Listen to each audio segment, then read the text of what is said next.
Right now, stop what you are doing, stop scrolling, and listen to my story. I remember when I was about 13 that I was a fucking antisocial guy, didn't have any friends, almost any friends. I had some video gamer friends that did junk food and so on. But I had the worst life. I had the worst life that you can imagine. But once, after let's say 1 year of self improvement, I found out about two books, How to Win Friends and Influence People by Dale Carnegie, and the other one is called The Charisma Myth.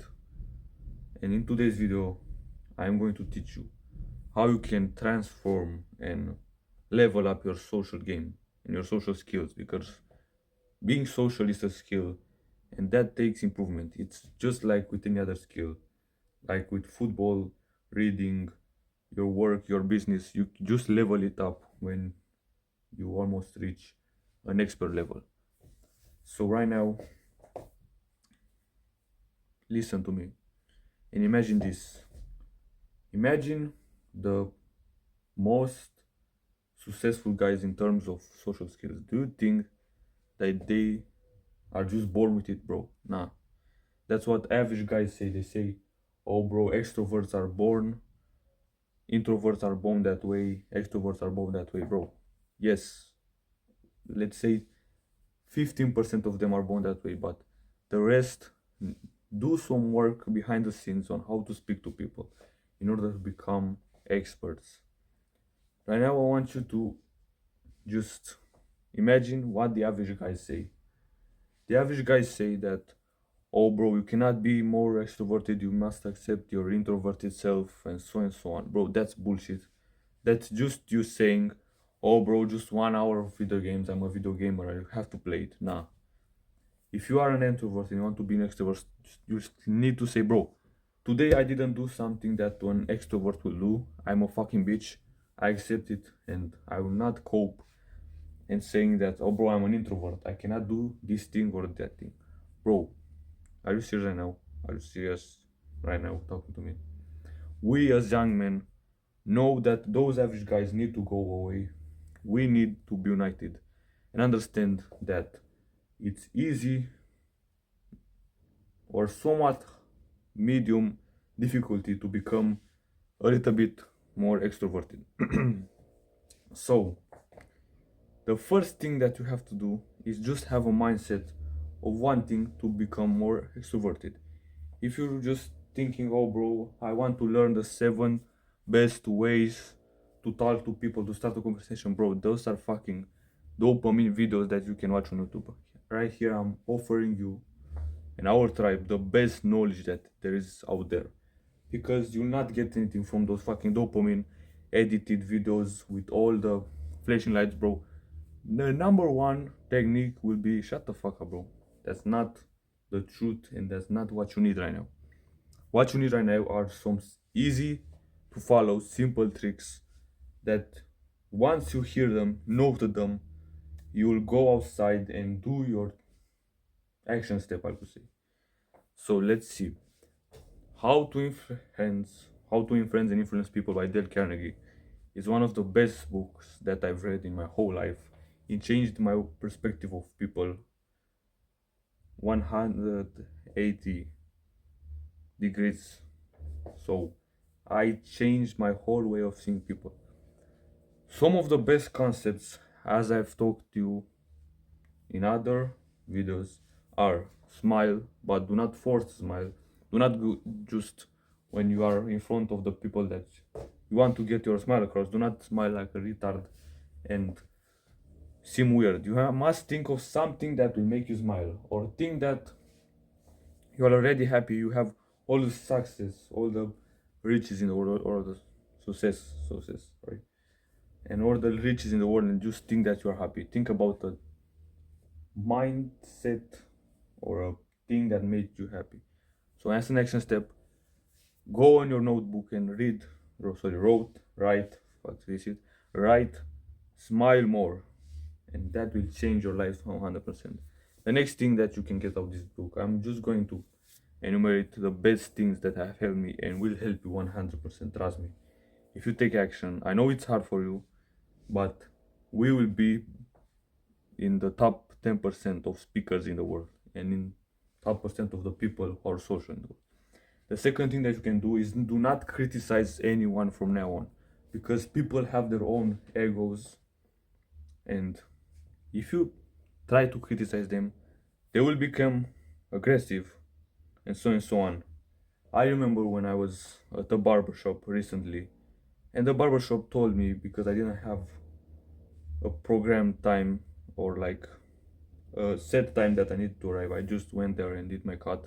He told me that he lost a client because of me, and he started getting physical, but he didn't do anything to me because I didn't criticize him for being a bad barber, although he's not a bad barber, and I didn't escalate the situation. I just stayed there, accepted what he said, and didn't argue with him, because if you start to criticize him, he will get physical and hit you, or maybe lose his somewhat low respect that he still has for you. So as an action step, go on your notebook, sorry, and listen above. Write this thing down. Don't criticize anyone from now on, because criticizing is just like a back and forth knife. You will hit him with your criticize, and he will hit you back even harder because his ego and his feelings were hurt, and he will start to become emotional. The next big chapter of this book that I can remember from my, let's say, two times when I read it, is do not argue with anyone. If you start to argue, you'll just try to impose your opinion that may be right or maybe not on that guy, and that will make him also get emotional, physical, or even lose his respect for you, sorry. If you win that argument, or if he wins it, there's nothing to be gained. If you are not in the parliament of your country or on something weird like that, bro, you will not gain anything. You'll just probably make him never want to be friends with you again or respect you again, and maybe get him to feel a little bit of pride because he won the argument of, or you will feel that pride because you won the argument. So you choose. Never argue with anyone. So write that down also as an action step. Some of the other teachings in that book are, let's say, never forget people's names. That is also huge when you're going to a party. I remember I was going to my first day of school, and I remember the name of the whole class, bro. I never forgot one of the names, because it's important to remember someone's name, because imagine, why have you been friends with your childhood guys all this time? Because you each other have formed a connection, and you tell him, oh bro, your name is, let's say, John. You say, John, come here. John will come at you because he has a respect for his name. His name is important in his mind. So the next time you go to your friend or something like that, don't tell him bro. You tell your bro, you say, bro, come here. Instead of saying bro, come here, say, Josh, come here, Joshua, come here. And he will have a lot more respect for you, and he will learn that you have respect for him because you tell him his name and not other things. And he will not imagine that he's just another bro for you. He's something special, like your number one friend that you can go and have all those kind of interactions, like building a business, having fun, and so on. These are the fourth things that I can remember, but there are a lot more that you can get, and you must constantly use them until you learn them for the rest of your life. And now on to the second book, that's called The Charisma Myth. Is just this one simple thing. Charisma is the power of being powerful, warm, and also having that presence. So Charisma is this: having power. A powerful leader has maybe some sort of charisma because he just imposes power and people respect him for that and they see that he's capable of hurting others if he needs to. But that's not just what you need to have. Then we have warmth. You have to be kind sometimes because people do not need to be only fearful of you, they need to see your kinder side.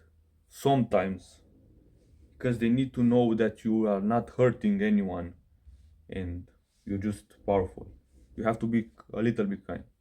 Now, the presence is what I'm doing right now. Imagine if I will just be staying like this in the video and talking, never being present with you, the one who are watching, the guy in our tribe. Presence is the power of being able to relate to others in the present moment. So let's say you are with a friend. I remember when I was with a friend of mine at school, and he was constantly scrolling and scrolling, and I was trying to talk to him. And I realized this one thing: if you're not present and someone is trying to talk with you, he will not get that message across, bro. Realize right now that if you are present in life, you will be ahead of 90% of people. Just imagine right now, what are the other people doing? They are just scrolling every day at school, motherfucker, bro. I remember when I was going to school, I entered my classroom, there were like 10 people there, and all the guys and girls will just staying on their phones, not one of them talking to each other until, let's say, 90% of the class people came in. How is that so sad, bro? Is that what this generation has become? I'm talking like a fucking grandma now. But is that what you want to be? You just want to be an NPC scrolling? Bro, we are not average. This is not average advice. Just be present. Just try and practice meditation, being present in modern, in the present time, moment, in the present moment. Sorry, I'm just so emotional, getting emotional. I'm getting on a rant, but this is so important. Just stay there, meditate for a while, and be present. Be reactive to what happens. Imagine, bro, you are not present for one time and a car fucking hits you while you are on a sidewalk with your phone in your hands. Imagine that. Because you didn't have 10 seconds of mindfulness, a car hit you and now you suffer the consequences, sorry, the repercussions of not being present. So these are the three most important things that you must practice in order to have a somewhat better charisma level. Then there are more tactics in that book that I will not be teaching you because you will never go and find them yourself and try them yourself. Because if you try things yourself, you will see that they will be helpful. And you'll come back to this video and tell me that, bro, you really did a good one this time and told me to go read that book. So go read those two books because they will be huge. No one I've seen in the modern social skills, influence, charisma, self-improvement space never tells you about those two books, but they are huge. And they will still be huge until I die because they have changed my life. This is a huge skill that you can get. This will also help with social anxiety and you'll become, bro, above 90% of the people. Imagine 90% of the people you stay on their phone almost entire time when they're going outside. I even have self-improvement friends that still stay on their phone where I am outside with them and I'm telling them, not in a nonchalant or fucking weird way. I'm telling them, bro, stop using your phone when you are outside because you are not present. And I know I said that you must not criticize anyone because they will start to become emotional and lose some respect for you. But I am trying to help them. And they are on self-improvement. If they wouldn't have been on self-improvement and they were fucking weirdo guys that I still know, and I told them, bro, stop using your phone. You are not present. They will tell me, bro, shut the fuck up, and wouldn't even understand that. So these are the two books that helped me easily improve my social skills. So, my name is Kenny Hex. My mission is to spread the message that there's a hack to everything in life. In this video, we talked about how to hack your social skills. That then there is a hack to everything in life. So, till the next time, remember that we are a tribe of young men trying to go closer to perfection. And join our tribe and hack your way closer to perfection.